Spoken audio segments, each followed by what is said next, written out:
Hello दोस्तों, मैं हूं नौशाद अख्तर और आप देख रहे हैं हिंदी सैटेलाइट न्यूज़ चैनल। अभी हम हैं अरवल ज़िला के कलेर प्रखंड के इंजोर पंचायत में। आज हम एक ऐसे शख्स से आपकी मुलाकात कराने जा रहे हैं जिसने अपनी पूरी ज़िंदगी कलम को अपना सहारा बनाया, किताब को अपना ओढ़ना और बिछौना बनाया, जिसने अपने कलम की धमक से, अपने कलम से ना जाने कितने लोगों की ज़िंदगी में तालीम और शिक्षा की दीपक जला दी। आज वही शख्स जो इंजोर पंचायत का मुखिया बना, जब तक कि वो स्कूल लाइन में था, जब तक वो पढ़ाता लिखाता था, दिल में कसक सी रहती थी कि मैं अपने पंचायत, अपने गांव, अपने समाज के लोगों के लिए कुछ करूं। लोगों के, समाज के लोगों ने जब इनसे आग्रह किया कि आप हमारे लिए कुछ कीजिए, तो फिर इनको मुखिया का पद दिया गया। और जो शख्स ज़िंदगी भर दूसरों की ज़िंदगी में उजाला लाता रहा, आज वो खुद क्यों काली पट्टी बांध कर बैठा है। हम बात कर रहे हैं इंजोर पंचायत के मुखिया राम विनय पटेल जी से। आइए हम सबसे पहले आपकी मुलाकात उनसे कराएं। सबसे पहले आपका हमारे चैनल पर स्वागत है। आपको भी बहुत बहुत धन्यवाद सर, और आपके पब्लिक न्यूज़ को भी मेरे तरफ से बहुत बहुत धन्यवाद।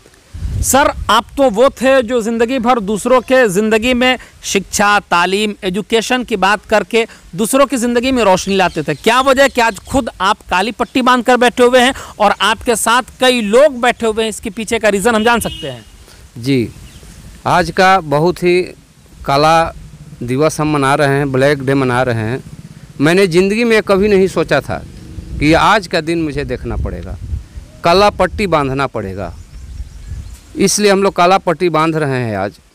तो आखिर आप कह रहे हैं कि काला हम नहीं सोचे थे, तो फिर क्यों आप बांध कर बैठे हैं? वजह बताएंगे आप?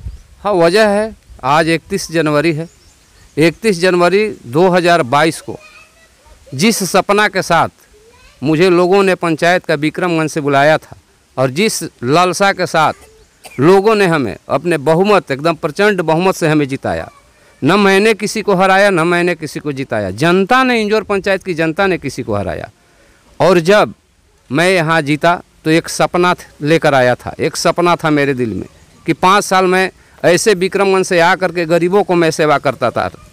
बेटी के किसी के ब्याह में मैं मदद करता आया, किसी की तबीयत खराब होता है उसमें मैं मदद करता आया, किसी के क्या बोलता है पैर टूटता था उसमें मैं मदद करता आया था।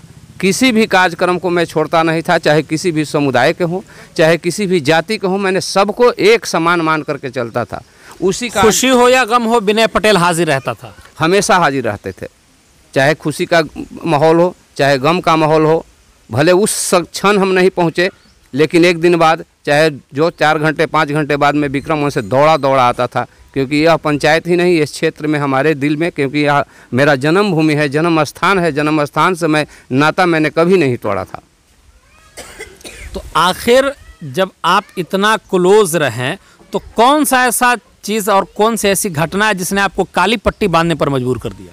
आज ही के दिन 31 जनवरी को जब मैं रूपाई सूर्य मंदिर पर काम करा कर लौट रहा था, तो अपराधियों ने, जिसको ये अच्छा नहीं लगा कि गरीब का बेटा भी मुखिया बन सकता है, मेरी घर की स्थिति यहाँ की आप जान सकते हैं, मेरा भाई दोनों मजदूरी दूसरे घर कर कर के मुझे पढ़ाया, और जब अमीरों को, जब क्या बोलता है दिल जलने वालों को यह लगा कि गरीब का बेटा मुखिया कैसे बन गया, कैसे क्या बोलता है एक गरीब के दरवाजे पर लोग आ कर के बैठ रहे हैं, उसका क्या बोलता है हमको खमियाजा भुगतना पड़ा। जिस तरह से आदरणीय जगदेव बाबू के गरीबी से जब वह गरीबों की लड़ाई लड़ा करते थे, और मैंने भी सोचा था, मैंने अनाउंस किया था, यहाँ भी अनाउंस किया था कि जिसका घर नहीं होगा उस गरीब का बिना 1 रुपया दिए, बिना घूस के आपको कॉलोनी हम पास करवाए। उन लोगों को यह सहन नहीं हुआ और हमें इस दुनिया से हटाने के लिए उसी नहर पर रूपाइच में हम पर गोली चलाया गया, और गोली चलने के बाद मैं बाल बच गया। अभी भी मेरे कान के तरफ से क्या बोलता है दोदड़ा यहाँ दिखाई देगा, आपको देख सकते हैं यहाँ पर, जो कि यहाँ से गोली पार होकर के मेरे भांजे के जांघ में पार हुई, और इसका आरोप हम पर लगा दिया गया कि अपने से गोली भांजा को मार दिया। उससे कितना मैं आहत हुआ वो मैं जानता हूँ। तो ये जो आरोप आप पर लगाया गया कि भांजे पर गोली चला दिया गया, किन लोगों ने? आपके विपक्ष के लोगों ने आरोप लगाई? किसने आरोप लगाई? विपक्ष के लोगों ने आरोप लगाया और कन्विंस किया प्रशासन को।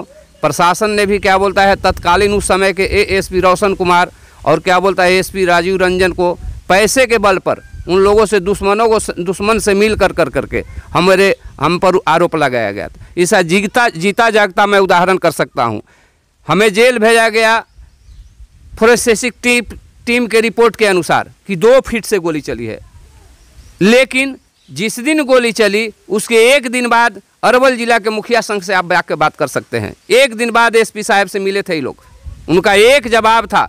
एक गरिमामयी पद पर बैठे हुए हैं, आज यहाँ से ट्रांसफ़र भी हो गए, दोनों के दोनों गरिमामयी पद पर बैठ करके जब कोई जवाब मांगता है, मुखिया संघ उनसे आग्रह करने जाता है, तो क्या गरिमामयी पद पर बैठे लोग क्या यह एक दिन के बाद ही कह जाते हैं, कहने का लायक हैं कि क्या बोलता है आप लोग पर गोली क्यों नहीं चली, विनय पटेल पर गोली चली? क्या यह सत्य है? मैं आपसे पूछना चाहता हूँ, क्या एक दिन के बाद उनको पता चल गया था कि क्या बोलता है विनय पटेल अपने भांजे को अपने से गोली मारा है, जबकि जेल भेजा जाता है 3 महीना बाद फोरेंसिक टीम रिपोर्ट के अनुसार? ये कहाँ का मामला है? ये तो खैर मुझे भी सही नहीं लगता, इसलिए कि मुसीबत किसी एक पर आए और उसके साथ सब पर आ जाए, ये ज़रूरी तो नहीं है। मैं आपको सर एक आग्रह करता हूं कि आप मुखिया संघ के अध्यक्ष अभिषेक रंजन जी हैं, जिला अध्यक्ष, प्रखंड अध्यक्ष क्या बोलता है मुद्रिका जी हैं, उनसे भी आप जाके पूछिए कि एक दिन के बाद इन लोगों ने मिलने गया तो क्या जवाब हमारे क्या बोलता है पुलिस कप्तान ने दिया था, राजीव रंजन जी ने। तत्कालीन उस समय के जो एसपी साहब थे उन्होंने क्या कहा था? क्या उनको पहले से मालूम थी? मालूम थी उनको मेरे विरुद्ध साजिश का, दुश्मनों से मिल करके, इसलिए उन्होंने झट से कह दिया कि क्या बोलता है आप लोगों पर गोली क्यों नहीं चली, उन्हीं पर क्यों गोली चली। मेरी हिस्ट्री निकाल के देख सकते हैं, मेरे इतिहास ढूंढ सकते हैं, मेरा इतिहास आप मालूम कर सकते हैं। मेरा न किसी से झगड़ा रहा है, न किसी से क्या बोलता है लड़ाई कभी है। आज तक 107 तक हम पर भी नहीं है, किसी साथ द्वेष मैं करता नहीं था गरीबों के सेवा के अलावे, क्योंकि गरीब का दर्द गरीब का बेटा समझ सकता है। कितना गरीबी से मैं निकला हूँ कि कभी कभी मैं घर से भूखे खाना खाकर जाया करता था स्कूल में, उस घर का मैं बेटा हूँ। और जब गरीबों की सेवा करने की बारी आई तो लोगों को, अमीरों को और दुश्मनों को हजम नहीं हुआ। आप जो कह रहे हैं कि आप पर इस तरह का ये आरोप लगाया गया कि आपने खुद से गोली चलाई, तो इसका फिर बाद में आपके पास कोई साक्ष्य वगैरह भी आया कि हाँ ये गलत है या सही है? साक्ष्य तो बिल्कुल साहब आपके सामने साक्ष्य है। ज़रा सा हमको दिखलाइए, थोड़ा सा कैमरा और क्लिप क्लोज कर दीजिए। इसको नीचे वाला भाग को आप पढ़ें, जो कि गलत तरीके से अभिलेख तथ्यों, अच्छा यहाँ पर दिया गया है, जो भी दिया गया है थोड़ा सा इसको क्लोज कर दिए। ये जो मुखिया जी के द्वारा दिखाया जा रहा है ये साक्ष्य है कि इन्होंने गोली नहीं चलाई थी, इन पर गोली चलाया कुछ आपराधिक तत्वों ने मिलकर के इन पर हमला किया, और जिसमें इनका भांजा क्या नाम था? मुकेश कुमार पटेल बुरी तरह से जख्मी भी हो गया। और फिर जैसा कि इन्होंने बयान दिया कि फिर इन्हीं पर ये इल्ज़ाम भी लगाया गया कि इन्होंने भांजे पर गोली चलाई। हालांकि हमारे यहाँ तो कहते हैं कि भगना भगवान होता है, तो कोई ऐसा हमारे हिसाब से नहीं कर सकता। लेकिन हम जानकारी और लेना ये चाहेंगे मुखिया जी कि जब ये चीज़ आप, चूँकि आप निर्दोष थे, उसके बावजूद आप, जैसा आप कह रहे हैं, निर्दोष होने के बावजूद आप ही पर इल्ज़ाम लगाया गया, उस वक्त आपके तरफ से या आपके पुलिस प्रशासन की तरफ से किस तरह का मामला रहा? पुलिस प्रशासन तो बिल्कुल विरुद्ध मेरे था, जो कि हमको पूछताछ करने के लिए अपने पास बुलाया और गिरफ्तार कर लिया। गिरफ्तार करने के बाद कहा जाता है कि गिरफ्तार करने के बाद कितने घंटा रखा जाता है अपने पास? 24 घंटा। 24 घंटे के अंदर हमको क्या बोलता है 2 दिन रखा गया। कभी मेहंदिया थाना लेकर रात में लेके जाया जाता था, कभी क्या बोलता है समाहरणालय में लेके जाया जाता था हमको, कहीं क्या बोलता है कभी अरवल थाना में हमको बैठाया जाता था, ताकि हमारे समर्थक वहाँ पहुँच नहीं पाए। इसलिए और हमके पूछताछ के दौरान जो क्वेश्चन नहीं करना चाहिए था, रोशन कुमार जी ने एसपी ने उस समय के हमसे ऐसे क्वेश्चन किया जो आज तक कभी ज़िंदगी में सोचे तक नहीं थे कि ये मैं काम भी कर सकता हूं और ये क्वेश्चन को हमारा सामना भी कर जा सकता है।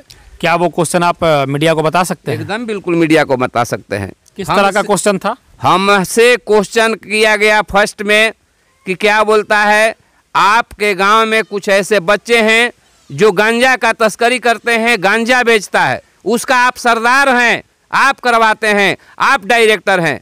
मैं दोनों भगवान पीछे बजरंगबली महादेव को साक्ष्य मानकर आपके सामने कह रहा हूं कि अगर उस तरह का मैं कार्यक्रम किया होता और करते होंगे तो मेरा बेटा 2 गो है, मेरा बेटा काम में नहीं आएगा।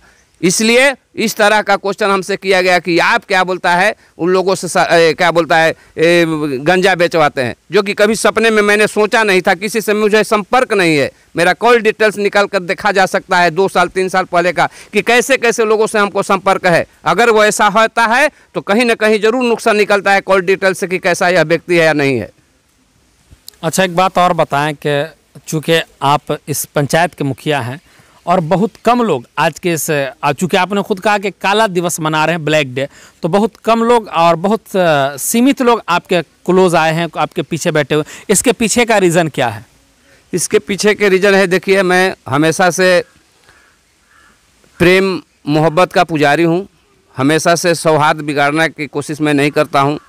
मैंने अपने समर्थकों को, चाहे पंचायत के लोगों को, चाहे बाहरी लोगों को, मैं इसलिए नहीं खबर किया कि हो सकता है ज़्यादा भीड़ इकट्ठा हो जाएगा तो किसी के मन में गुस्सा उत्पन्न हो जाए कि हमारे मुखिया पर इस तरह से आज किया गया था। हो सकता है उस गुस्सा में कुछ अनहोनी हो जाए, उत्साह में और क्या बोलता है गुस्सा में माहौल बिगड़ जाए, इसलिए मैं भीड़ को इकट्ठा नहीं किया और अपने समर्थकों को सबको नहीं बुलाया। हम अपने भाई बंधु इसी गांव के लोग हैं, कुछ भौजाई लोग हैं, भाई हैं, हमारे भाई भी लोग हैं। इन्हीं लोगों को मैंने अपने आपस में, हम लोग शांतिपूर्वक हम लोग काला दिवस मना रहे हैं।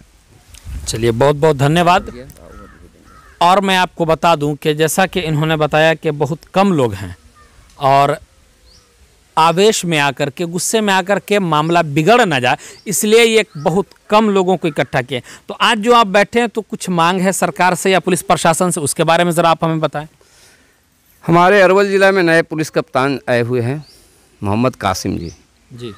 बहुत अच्छे व्यक्ति हैं, मैंने एक बार मिला भी है उनसे और बहुत दिले इंसान है। मैं और DSP साहब भी आए हुए हैं, राजीव रंजन जी नाम है उनका, उनसे भी आग्रह करूंगा और मैं अपने पुलिस कप्तान जी से आग्रह करूंगा कि आप इसके बारे में कदम थोड़ा सा बढ़ाएं और जो हम पर दाग लगाया है उस दाग को आप किनार करने का प्रयास करें, उनसे मैं आग्रह करूंगा। और मुझे पूरी उम्मीद है कि जो जलन के साथ जो प्रशासन काम कर रहा था और छोटे छोटे जो उनके पदाधिकारी थे जो थाने में रहते हैं, उनके इशारे पर काम किया करते थे, तो मैं इन लोगों को तो मैं दोस्त नहीं देना चाहूँगा, क्योंकि जहाँ SP और DSP ASP ही खुद इन्वॉल्व हो उस केस में, तो छोटे पदाधिकारियों का कोई महत्व नहीं रह जाता है। वो जैसे कहते हैं वैसे लोग करते हैं। तो पूरी उम्मीद है और सरकार से भी मांग है, हमारे माननीय मुख्यमंत्री जी से भी मैटर चला गया है, वहाँ भी मुझे पूरी उम्मीद है कि हमको जिस तरह से इस न्यायालय ने जो हमको 2-3 गो साक्ष्य हम देना चाहेंगे, आपसे भी क्वेश्चन हम करेंगे, आपसे हमारा क्वेश्चन कर रहे हैं। केस में कभी भी कोई व्यक्ति किसी पर FIR करता है और यदि पुलिस को लगता है कि यह FIR गलत है, तो सबसे पहले पुलिस कोर्ट में जाती है और 211 चलाने के लिए आवेदन करती है। क्या रोशन कुमार जी ने, सहायक पुलिस ने ऐसा किया? नहीं किया, क्योंकि वो जानते थे कि यदि मैं कोर्ट में 211 के लिए आवेदन करेंगे और कोर्ट में संज्ञान लिया जाएगा और बहस होगी वहाँ पर दोनों तरफ से, तो हमको सफलता इनको जेल भेजने में नहीं मिलेगी, क्योंकि वह कोर्ट खारिज कर देगा कि जिसको कोर्ट, जिस तरह से हमको कोर्ट ने ये बेल दे करके कहा कि रोशन कुमार सहायक पुलिस गया अधीक्षक अरवल को क्या बोलता है गलत तरीके से, यहाँ से पढ़ा जा सकता है, कांड संख्या दृष्टया असत्य प्रतीत होता है, यहाँ से पढ़ सकते हैं। अभिलेख पर तथ्यों एवं परिस्थितियों तथा केस दैनिकी के कंडिका 100 में वर्णित अंतिम पारा में उल्लेखित पर्यवेक्षण से यह कांड प्रथम दृष्टया असत्य प्रतीत होता है। न्यायालय द्वारा यह देखा जा रहा है कि प्रायः अनुसंधानकर्ता द्वारा पर्यवेक्षण टिप्पणी के आधार पर ही केस को सत्य और असत्य मान लिया जाता है। आरोप पत्र दाखिल किया जा रहा है, जिसके कारण 99% यह झूठा साबित किया गया है। 99% आप देख सकते हैं, 99% वादों में अभियुक्त दोष मुक्त पाया गया है। जो मैच है अभियुक्त बनाया गया है, दोष मुक्त बनाया गया है। इसके लिए अभियुक्त विकास कुमार पटेल और मुकेश कुमार पटेल को जमानत पर मुक्त करने का आदेश दिया जाता है। साथ ही साथ यह ध्यान से दीजिएगा यहाँ पर, साथ ही साथ कार्यालय सहायक को आदेश दिया जाता है। कोर्ट ने आदेश दिया है कि आरक्षी महानिरीक्षक और मगध प्रक्षेत्र गया को सहायक पुलिस अधीक्षक अरवल के विरुद्ध कार्रवाई करने के लिए अनुसंधानकर्ता द्वारा उपलब्ध कराए गए साक्ष्यों के नजरअंदाज करते हुए उन्होंने जो कार्रवाई किया है, यह विधि पूर्वक परिस्थितियों के अनुसंधान जांच हेतु पत्र निर्गत करते हुए आदेश कि एक प्रति महानिरीक्षक अभियोजन समिति को पटना को और गृह विभाग बिहार सरकार को प्रेषित किया जाए। जो गलत तरीका से हमको भेजा गया, यहाँ से साफ लिखा हुआ कि उनके विरुद्ध सहायक पुलिस अधीक्षक अरवल के विरुद्ध उनके किए गए गलत परिस्थितियों के प्रतिकूल किए गए कार्यों के लिए उनको जांच किया जाए। उनको भेजा गया, गृह विभाग से चिट्ठी भी आया है अरवल में, लेकिन उस समय के और एसपी साहब आए थे, द्विवेदी जी या त्रिवेदी जी थे, उन्होंने इस फाइल को चाप दिया उन्हीं के पक्ष में दे करके। एक चीज़ और मैं कहूँगा कि मैंने बार बार कहा उनको कि मैं चैलेंज करता हूँ। आप कहते हैं कि मैंने अपने भगना को अपने से गोली मारा है। क्या आप अपने भगना को गोली मार सकते हैं? यदि मार सकते हैं तो हमको फांसी चढ़ा दीजिए। और मैं चैलेंज करना चाहता हूँ, सबको कहना चाहता हूँ कि यदि सत्य जानना चाहते हैं, वो सत्य जानना चाहते हैं तो लाइक डिटेक्टर टेस्ट होता है जो हैदराबाद में होता है, उसका पूरा खर्च मैं उठाऊंगा और नार्को टेस्ट कराया जाए। विनय पटेल नार्को टेस्ट के लिए तैयार है। बहुत से घटनाएं होती है तो नार्को टेस्ट नहीं करवाता है लोग, लेकिन मैं कहता हूं ताल ठोक करके कि मैं नार्को टेस्ट कराने के लिए तैयार हूं। दूध का दूध और पानी का पानी फैसला हो जाएगा। उसके बाद जब हमको बेल हो जाती है और जब इन पर जांच की कार्रवाई की जांच आती है तो बौखला जाते हैं और एक दिन जिला में सब कोई मीटिंग करते हैं प्रशासन लोग की अब क्या किया जाएगा।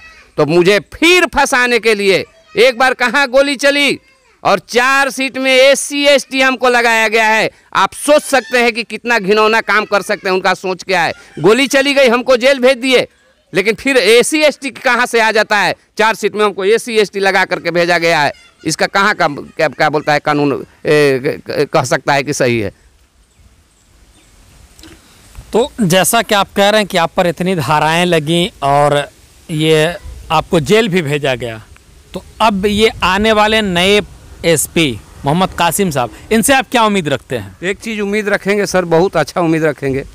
हम अभी गांव छोड़े हुए हैं, डर से गांव छोड़े हुए हैं। जब तक हमारे साथ 10 व्यक्ति नहीं होता है, 8 व्यक्ति, मैं किसी के यहाँ निमंत्रण पर नहीं जाता हूँ, मैं रास्ते में नहीं जाता हूँ। हम डर से भयभीत हैं, हमारा पूरा परिवार भयभीत है। मैं यहाँ नहीं रहता हूँ, कभी कभी आता हूँ, अचानक आता हूँ, अचानक चला जाता हूँ। यह डर है मुझे कि कभी भी फिर भी हम पर हमला हो सकता है, हमारी जान की डर है। मैं इनसे आग्रह करूँगा कि हमको सुरक्षा प्रदान करें और क्या बोलता है, पूरी उम्मीद है। और ये भी डर है कभी भी किसी भी केस में कभी भी फिर फंसाया जा सकता है। हरिजन केस हुआ, वगैरह वगैरह हुआ, SC ST में फंसाया जा सकता है। हमको पूर्ण विश्वास है और क्या बोलता है, डर है हमको, क्योंकि जिस तरह से 4 सीट में SC ST लगाया गया, उससे हमको डर है कि कहीं ना कहीं फिर हम पर, क्योंकि गरीब का बेटा मुखिया बना है यहाँ, और किसी को, बहुत लोगों का, जो अमीर तब के अमीर लोग हैं, जो पूंजीपति लोग हैं और जो हमसे जलने वाले हैं, वो कभी नहीं चाहेंगे कभी किसी पंचायत में कोई किसी को क्या बोलता है, गरीब का बेटा को किसी पद पर बैठे देखना नहीं चाहते थे। इसलिए मैं पुलिस कप्तान महोदय से, माननीय मुख्यमंत्री से आग्रह करूंगा कि आने वाला जो समय हो, हमारा उज्जवल भविष्य गुजरे और मैं निर्भय होकर करके मैं पंचायत की सेवा कर सकूं। लेकिन अभी दिल खोल कर करके मैं पंचायत का सेवा नहीं कर। क्या सपना लिए थे, कई मंत्री आएंगे साल में, कई विधायक आएंगे, कई MLC आएंगे, मुखिया का फंड अलग है, उन लोगों से फंड लेंगे कि सारी की सारी जो हमारे सोच जो था, सपना था, धराशायी करके रख दिया प्रशासन लोग ने। अच्छा, चलिए, तो अभी आपने जैसा कि कहा कि नए SP मोहम्मद कासिम साहब को आपको उम्मीद है, और उम्मीद रहनी भी चाहिए, क्योंकि अगर पुलिस प्रशासन के ऊपर हम उम्मीद ना रखें तो किसके ऊपर उम्मीद रखेंगे। और ज़रूरी भी है कि पुलिस प्रशासन हम लोगों का सपोर्ट करता है। कहीं पर कुछ गलतियां भी सामने नज़र आ जाती हैं, लेकिन हर जगह पर, चूँकि ये कहावत भी है कि 5 उंगली बराबर नहीं होती है, तो हम आग्रह करेंगे पुलिस प्रशासन से और बिहार सरकार से भी कि जिस तरह के ये इसमें जो भी है पूरे निष्पक्षता के साथ इसकी जांच हो और जो गलत है उस पर कार्रवाई की जाए। अब आइए, कुछ लोग यहाँ पर बैठे हुए हैं, हम इनसे भी कुछ बातचीत कर लेते हैं। तो हम बात करेंगे, थोड़ा सा आप आ जाइए आगे, कोई थोड़ा सा बात करना चाहते हैं। क्या नाम हुआ आपका चचा? इधर आइए, क्या नाम हुआ आपका? अद्यानंद सिंह। आज आप मुखिया राम विनय पटेल जी के साथ यहाँ पर आप बैठे हुए हैं। काला पट्टी आपके सर में भी देखा जा रहा है। इसके पीछे का रीज़न क्या, जो इनको जेल भी भेजा गया, गोली भी चली इन पर जैसा कि इन्होंने बताया, आप इसके बारे में क्या जानते हैं और क्या बताना चाहते हैं? और सारी बात तो मुखिया जी अपना अवगत करिए दिए हैं और उसी को मैं क्या कहें, गजब ढंग के ये सब रचना रचा रहा है, समझ में ना आती है। चलिए, बहुत बहुत धन्यवाद। आप हमारे साथ बने रहें और देखते रहें देश का हिंदी सैटेलाइट न्यूज़ चैनल।